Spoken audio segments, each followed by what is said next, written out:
we have an obligation to everyone else around us and to this world to grow into the best person you can become, okay? That means different things to different people, but ultimately, I believe the only way you do that is to just continue to learn. If we continue to grow, I think you dominate life. The second you stop is where you fail life. Broadcasting from Boston, Massachusetts, you're listening to the Technology Equals Equality podcast.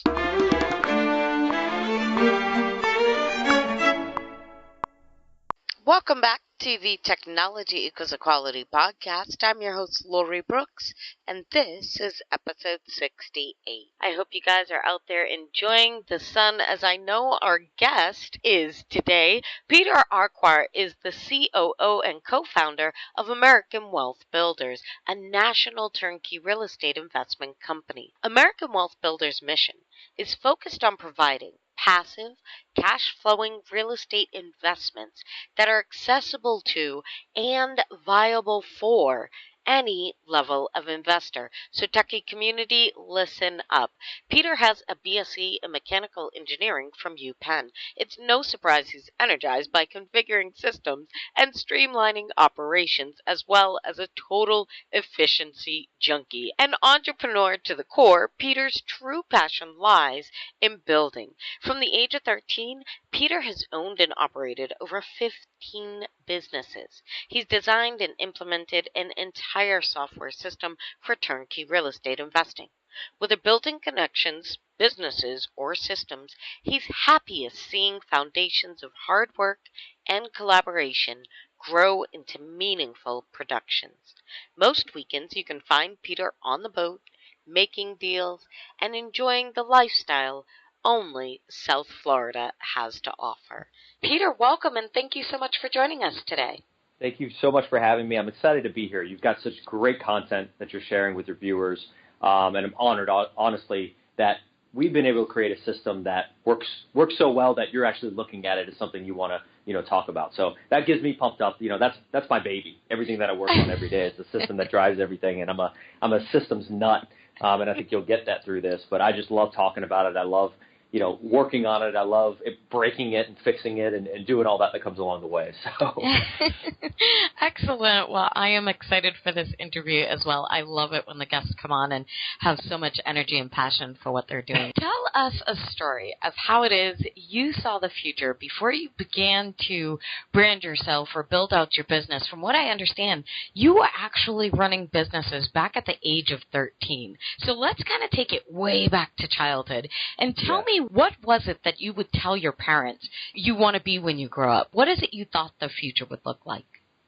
Yeah, no, that's an amazing question. From a very young age, I had influences from both my mom and dad that I think kind of really shaped that for me. And not to get into the detail of it, but my dad is a civil engineer, and my mom was a school teacher. And my mom's family had come over from Cuba in 1971 with the clothes on their back and nothing else. And that story is very powerful to me, obviously on a lot of different levels there with the family tie and work ethic and all that. But more importantly for my mom, she understood that the best path for her kids moving forward was to just put them in an environment where there was a lot of opportunity, first and foremost.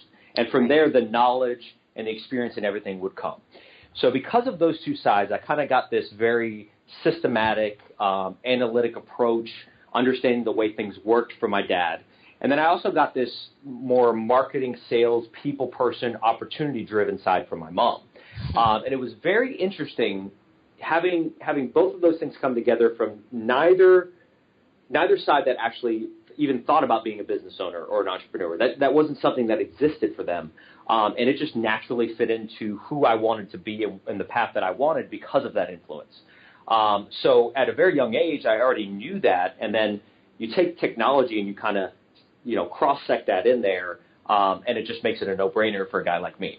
Somebody who can understand the basic of the tech, but then also understand how it can apply, how it can grow business, how it can change the world in which we live in. Those are where the tech visionaries and the tech, COOs, the guys that really make it happen in the tech world, that's where they come from. So I recognized that very early on, and I recognized that I had a skill set when it came to the way I viewed tech that was different, and it was really my niche. So at 13, at 14, you can imagine, kind of having all this stuff swirling around. You just kind of say, and this is always something I love to share because entrepreneurs love making things more difficult. At 13, there's only so difficult you can make it because you don't know that much yet, right? So people struggle with, well, how do I set up an LLC? It wasn't even a thought to me. I just said, well, I get online, I figure out SunBiz, I get online, I book it, and then we're done. Now I have an LLC. Now I'm in business, right? So at 13, I took a lot of those steps to just kind of naturally do things because I just wanted to figure it out. And I said, well, if I make money and I don't do the business structure the right way, does it really negatively affect me? Sure, I may have some taxes to pay, but I'm here trying to grow and learn, so that's minimal compared to what my goals are. And I think that's a really important lesson that I've kept with me for a long time. And you talk about a little bit how there's no such thing as a failure. It's just feedback. Mm-hmm. That's really how it's been for me forever. I've never viewed things as like, this is going to be the end to everything. It's okay if this doesn't work. Here's what I'll probably learn from it. Here's the other things that I'm not even thinking about I'm going to learn from it. And then we move forward. And when you start that at 13, and then you get to 18 and 25 and 30, it changes your perspective a lot. And I will say it's a little bit harder to kind of go and learn when at a young age you view things that way. Mm-hmm. But it's also even more of a reason why you have to go and learn, because there are things that you do at a young age without the knowledge that you just do because you're trying to make things happen. And then you kind of have to take a step back and better yourself in how you do those in the future. So yeah, that's the nutshell for me. There's 8 years old all the way through where I am today at 33 and kind of how that's evolved. I love it.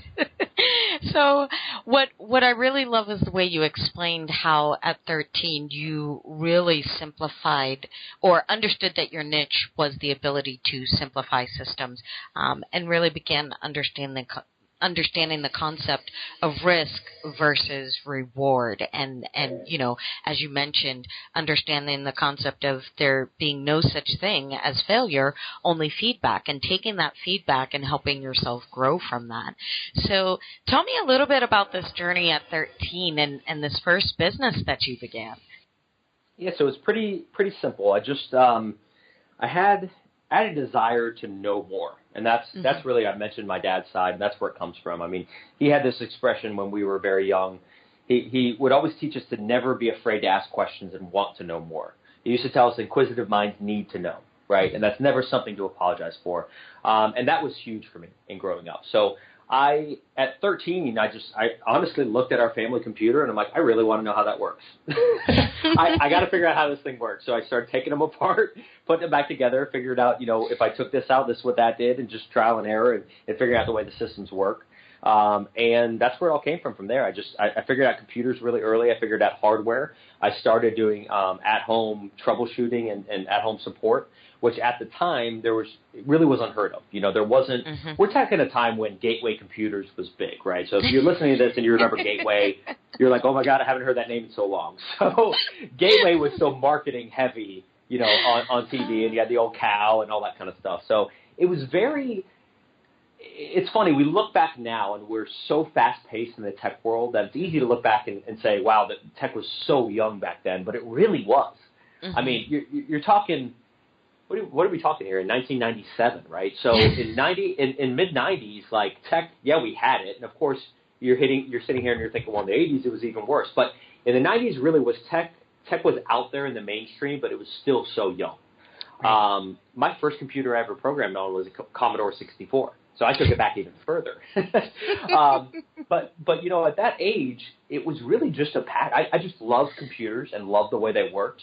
And I knew that people needed somebody who understood that. And it started as simply as the teachers at my high school. My mom was a teacher there. She was always connected. So I had kind of a different relationship with the staff than just a straight student. But teachers were always like, oh, Peter's the computer guy. Hey, I had this problem. Can you come over to the house and fix it for me? And that's just where it all started. And it really just expanded from there. So from that age, I really understood a couple lessons in business really early on that I think a lot of people struggle to find out. And they're really simple lessons. First and foremost, go to where the demand is. I already had customers looking for this. It just happened to be something that I was looking to learn anyways. So it made it very easy, and I do this in air quotes, it made it easy to create a business because I look back then and I don't look at that as a business. I just look at it as me doing at-home tech support. But it was a business. It just was very, very young. So, that was there. And then obviously the big lesson, you hear a lot of entrepreneurs talk about it, really hard to put it into practice for a lot of people. But I kind of backed into just doing what I was passionate about instead of trying to figure out what I was passionate about in order to make money. I kind of went the opposite way. But that passion, there's nothing your customers or your employees or anybody you have to come into interaction with in business, there's nothing that's going to resonate at a higher level than the passion just pouring out of you. Definitely. I love your 2 lessons there.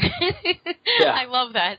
Number 1, find the demand. Go where the need actually is. And then 2, just follow your passion. Don't try to figure out what your passion is while you're attempting to work on something. Just follow what your passion naturally is. And I think that's a great way to explain it, simply because I find there's a lot of entrepreneurs making this an uphill battle by attempting to find what their passion is in a specific niche versus the other way around, where you were just following your own passion and naturally you'll find that niche. That's excellent. Yeah, the truth is with it, and I don't think enough people talk about it this way, your passion can change slightly. You're going to adjust a little bit, right? As you grow, you're going to figure out that you actually really love doing this a little bit more than this. Right. There's always an adjustment to that piece. It's not like, oh, well, when I was 10 years old, I knew I was passionate about horses, so I went into veterinary medicine, and that's all I did for the rest of my life. That's great, but it doesn't always work that way. A lot of times it's an evolution of your passion that's also side by side with your skill set, because the more skilled you get at something, the more energy you put into it, the more you get out of it. So it's kind of a combination of all these things, but it really starts with figuring out your unique ability and then what you really want to do. How do you want to spend your time in life? I absolutely love that, an evolution of your passion along with your skill set, and I think that's very true. It is something that can transfer and shift and change and grow along with the experiences, not just your skill set, but, the different experiences that you'll have throughout life will assist in making that perceived reality of X, Y, and Z being your passion actually change. So what do you feel was one of the most difficult parts of becoming an entrepreneur? What do you think was the hardest part of getting to that point where you created the LLC? So, of course, you started early on at 13, and you already had an audience at a market that was kind of there. So what do you feel was the most difficult part for you in terms of becoming an entrepreneur and starting your first business? Yeah, so I think because some of that stuff came easily because it was already there, I didn't have to learn how to create those things. So, when you step into a market where there's already some demand, you can, depending on how much market share you can get very quickly, you can almost trick yourself into never having to learn how to market properly because there's already buyers there waiting for you. So as you get into business and as business grows, there's some things that, in the beginning you don't have to worry about that you may have to learn about later on. And it almost sets you backwards a little bit because really, and this has really come from my lessons and now working with entrepreneurs through some of our programs, the marketing piece of it, the sales piece of it is something too many people discount, and it's the only thing ultimately that matters in your business. If there's nothing else, marketing and sales are the only thing that matters because if you don't have that, you don't have income coming in. So that was a little difficult for me. I think it held me back in probably seeing some of the opportunities to make that into a bigger business. But I was also 13, right? So I didn't have 100% focus on growing that business, so it was a little bit different for me. Right. I will say maybe later on, maybe kind of 5 years down the road, it was even harder for me when I went to college. So I go to college, and I initially was computer and telecom major because that's the field that I had already been working in. At that point, I had worked with some of the most advanced networks in the country through my high school. It was a very wealthy high school. We had fiber optic running between buildings at the time, which was very advanced technology. So I got experience with a lot of things. And then I had to kind of, in my view, take a step back and now go learn about them from a theoretical point of view in school, and that just didn't work for me. And that's something that speaks to my drive on me being an entrepreneur. I'm an action taker. I do take a lot of time, really researching and making sure I'm making the right decisions, but ultimately I take action on those. And when you've been in the field making money and you try and go back and learn in that field, it's very, very difficult. So that was a major holdback for me that I always really reflect back on, because I sit here a lot of times and I think, what am I not seeing, or what am I maybe covering up in my vision that I really need to focus more time and energy on? What I want to kind of focus on is what you were mentioning, even though it was at the age of about 13, but was the inability to see opportunity. And I think even though it was, even though you were only 13, I think that's very true for a lot of entrepreneurs. When you're not focusing on the marketing and sales aspect of the business, when you're not working on, the business as a whole, when you're stuck in wino mode, as I call it, working in and not on the business, you don't have the ability to see what you could possibly accomplish with the business, because you're so overwhelmed with what it is you're currently producing or running through on a day-to-day basis. And to that point, what's even further than that, there's a situation where you don't see the opportunities, and then there's a situation when you see all the opportunities, but you really don't know which ones you should be attacking. And they come for both, really, and they come at different, you could be 2 days into your business and you could be dealing with that. We have so much, we got into somewhere where the demand was already there, but now we have so much opportunity and so little time, we don't even know what to focus on. And it's the same effect, because you're working in the business and not on it. You don't have clarity of what's actually going to drive you forward and move the needle. You have clarity on what can I do today that's going to affect tomorrow, but it's your job as the entrepreneur to take the step back and say, okay, that's great and that has to happen, but how do I focus ultimately my time and energy on the things that are going to drive us over 5, 10, 15, 20 years, and then translate that down to what has to happen day to day? Because the problem is, if you focus on the day to day and you try and translate up, it doesn't work. If you start at the top and translate down to daily activity, that's where your goal comes through, and your long-term planning comes through in everything you do day to day. So what I'd warn entrepreneurs and your listeners to is, don't just chase the opportunity because it's there. You have to really look at what's the right opportunity for you at the time. Definitely. Taking a step back, as we were mentioning, and really taking that time to work on your business versus being stuck in it. So tell us a little bit about American Wealth Builders and how you started the company as a whole.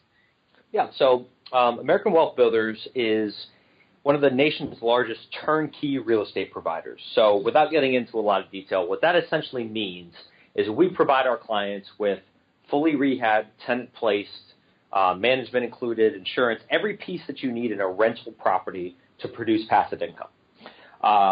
We have a 20-year history, so I haven't been doing this for 20 years, but my co-founder, my business partner, has been doing this for about 20 years. And, similar story. He came up with no money.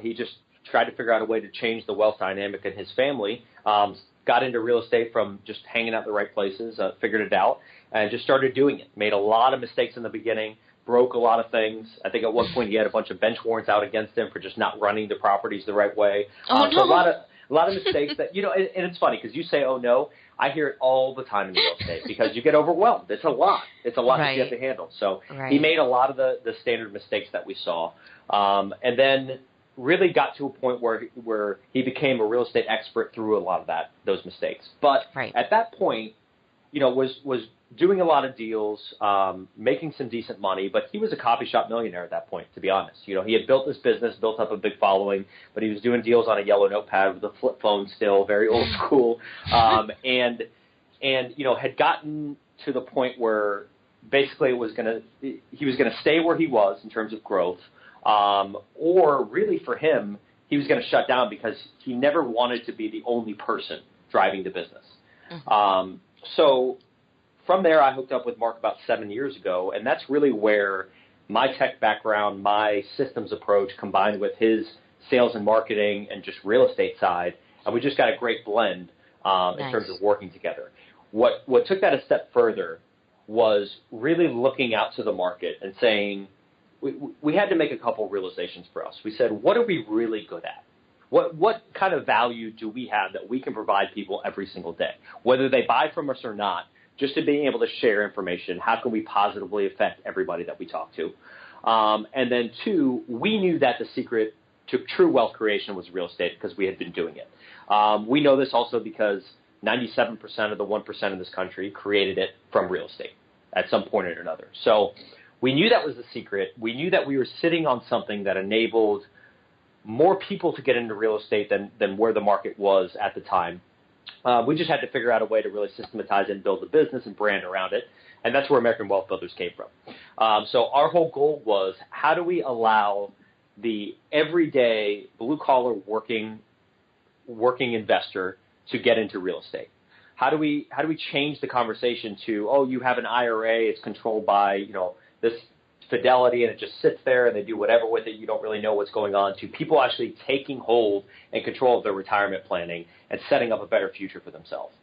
And that's why that brand got created, and that's why we continue to do the same type of product today that we started with 20 years ago, because we know our niche, because we know where we can be successful, and we know this allows people to get into real estate at a much lower price point than where they're thinking with a lot less risk.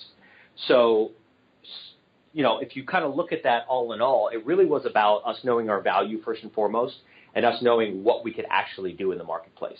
And that's really what created all of those things as a perfect storm, honestly, for American Wealth Builders and what we've seen. And over the last couple of years, what's been beautiful about it is there's even something happening in that customer base that we didn't predict, and that's people stepping up more and more into taking control of their finances. It's something we see the millennials doing. There's a lot of bad articles out there about it, but we're really at a time now when between knowledge and expertise, there's so much at your fingertips that it does enable you to take a little bit more control of that piece. And it's been awesome. The last couple of years have just been staggering growth for us. And again, if I can leave everybody listening to this with one lesson, no matter what you do in business, make sure that you have a value that you're providing your customers. If you focus on that, you're always providing value no matter what you do. The sales will come as a result. Value. Make sure that you understand what the value is you're providing. But I'm going to bring it back. Once again, Peter, you are awesome. But I just kind of want to highlight a couple of pieces because you mentioned something, not just understanding that value, not just understanding what it is that you provide, but also understanding how it is you're going to deliver that value to your market.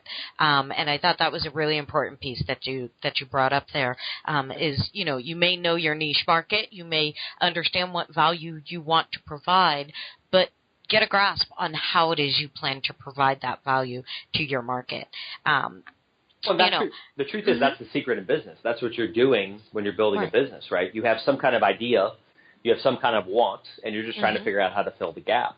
Exactly. So that's why we talk a lot about vision on here and value and stuff like that. But without that, you're not building a business. You're trying to figure out what business you want to be in. Once you figure that out, now you're really talking about building a business. Or you're hanging out, playing around with a hobby. Yeah, absolutely. And just enjoying one of the two. But definitely. So, Peter, I appreciate your advice to the audience there in terms of, really making sure that if anything, that they figure out what that value is. But is there any other tip, trick, or a tool that you might have in your back pocket that you think would be, really useful to the listeners throughout their journey? Oh, I have so many. No, so I'll just kick it back to kind of my core principles in anything in business. You heard the first one with value. The second one really is more personal. It's about you. And I have a belief, first and foremost, about people that we have an obligation to everyone else around us and to this world to grow into the best person you can become. Okay? That means different things to different people, but ultimately, I believe the only way you do that is to just continue to learn. Whether it's something you are weak on and you want to just, learn more about it and read more about it, whether it's something that you feel like you've done a great job accomplishing that you want to share with other people, through all those experiences you're learning. I'm sure you can sit here and talk about, just in doing the podcast, as a host, you learn a lot. When we do education events, we learn just as much. And the reason for that is this. It's all about perspective.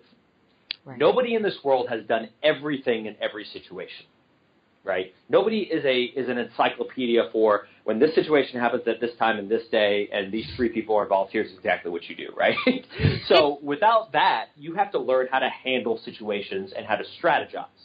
That comes from different perspectives to me. It comes from knowing, not what somebody did in that situation, but higher level thinking in terms of where you're trying to go or what you're trying to serve, or, all these things that we talk about on a really global level. Ultimately, that comes down to you learning from other people who have been there before, gaining different perspectives. Even if it's somebody you don't agree with, I think that's even more powerful. I think one of the obligations we have in business as we grow is to surround ourselves with people that don't just do what we say, that challenge that and challenge us to be better. And all that comes back to that one point. If we continue to grow, I think you dominate life. The second you stop is where you fail life. It's all about having an open mind, gaining new perspectives, because, as you mentioned, nobody really has any ability to get a grasp on reality, because reality is perspective. And really for me, it's about conquering life. If I really look at it, everything. Yeah. If you're doing life right, you should be presented with challenges that you don't know how to handle. Right? Mm-hmm. That otherwise you're not growing. If you're dealing with the same thing every day, I don't know about you guys, but that is boring to me. I get excitement out of being challenged and figuring out the solution and moving forward, and then looking back and going, wow, that's something 10 years ago I never thought I'd be able to accomplish or never thought I'd be able to conquer, and I just did it with ease. Mm-hmm. And that's when you really start realizing that you're becoming a bigger and better person in what you can accomplish in life. And to me, guys, whether it's money, whether it's, you're trying to provide money for your family or change the wealth dynamic or get a nice car or house, whatever your goals in life, ultimately, if you're focused on that, the fulfillment comes from that growth more than anything. Definitely. Life is not meant to be a monotony. It's definitely not. You're supposed to challenge and enjoy. So excellent. Peter, if you had a time machine and you could possibly go back, say, 10 to 15 years, even 20, 30 years, and you could tell yourself just one thing before you began this entrepreneurial journey, what do you think that one thing would be? So I'm going to give you a little joke of an answer because it's the engineer in me that has to say it. If I had a time machine and I'd go back 15 years and tell myself something, I'd hand myself the plans to the time machine. Really, right? So that's a funny answer for you because there's the engineer like, well, why wouldn't I just take it back? But no, when it comes to, so I want to state this very clearly because I think too many people skew this one. I don't have any regrets in life. I believe you can't be happy about where you are and look back and have regrets. It's all part of your journey that got you to where you are today.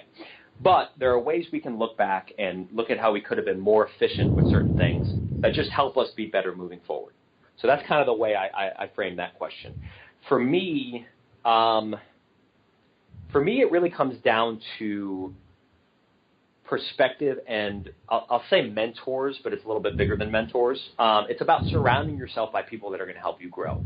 I've gone through a couple phases in my life where I've actually cut friends and cut relationships out of my life because I didn't feel like they were helping me grow as a person. Okay. Mm-hmm.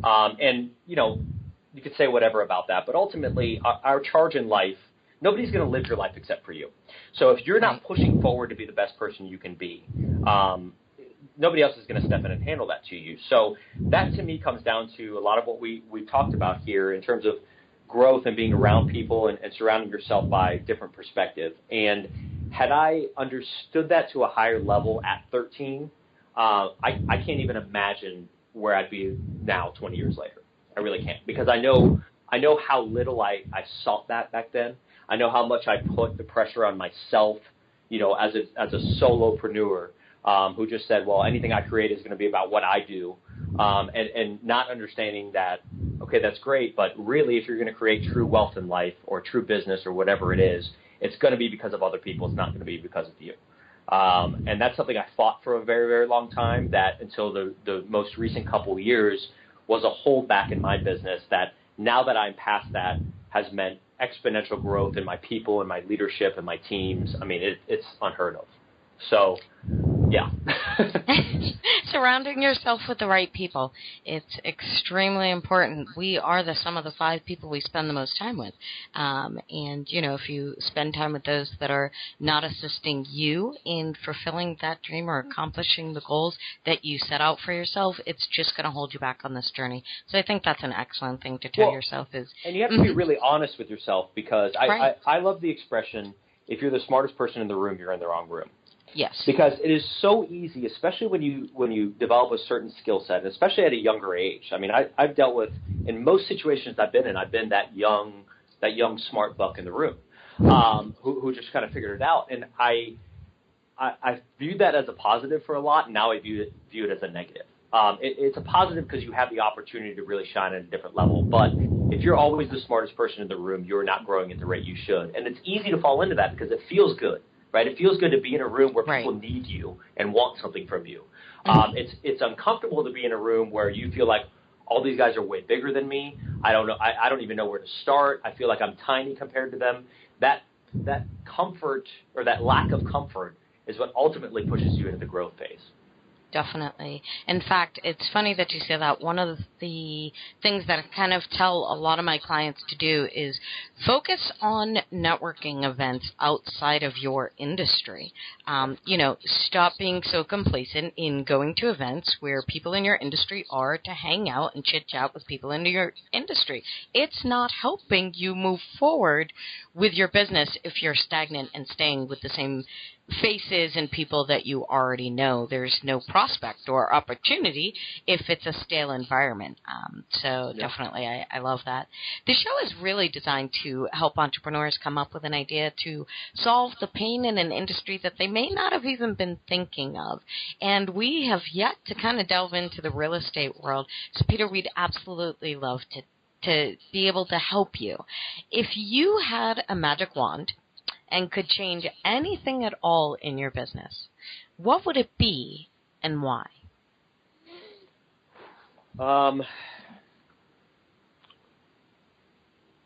It wouldn't necessarily be a change as much as an expansion. I know that we have a lot of value to provide. I know that once I get to talk to somebody who has a pain that we know we can help with, that's what it's all about for us, right? So it's all about just helping people at a higher level. So for me, I don't know that it's changed as much as I would just like to reach more people. I want more people talking about real estate like they do investing in the stock market, the positive parts of that, not the negative parts. But, the whole reason we created the system that we did in this business was so that if you're somebody who invests in the market now, you could just as easily get into real estate. And the pain of that really was an industry. I hate to knock other industries, but the truth of where we live in now is we have a financial services industry that is very much stuck in the old ways and does not put you as the investor first and foremost. And that's something industry-wide that we have set out to change with real estate and really with financial services at a larger scale. So the unfortunate part is this is the piece in our lives that we think the least about that has the biggest effect on our future. And that's retirement planning, wealth strategy, all these things along the way. Too many entrepreneurs sit there every day working so hard to build a future for themselves and build a business and are successful with a lot of things, but then don't take the time to plan out that 20, 30-year retirement strategy that's going to allow them at 65 or 70 to just have cash flow coming in and go live the life they want to. Too much of the industry trains you to not even think that way. They train you to think of having 80% of your income at retirement that you do now. And we're the kind of guys where we sit here and we hear these things and go, I'm sorry, but I'm working now full time. And you want me to plan on living the best years of my life, spending 80% of the money I spend now? Let's try 800%, because that's really the life I want to live. So for us, in terms of change and expansion, it's about message, and it's about, again, I use this word so much, but it's about perspective. It's about realizing that there's certain things you have to do in your life that nobody else is going to do for you. Too many people have relied on money managers and the financial services industry to do the right thing by you. And I hate to be the one who has to make this point to everybody, but nobody is protecting your financial future except for you. Right. Definitely.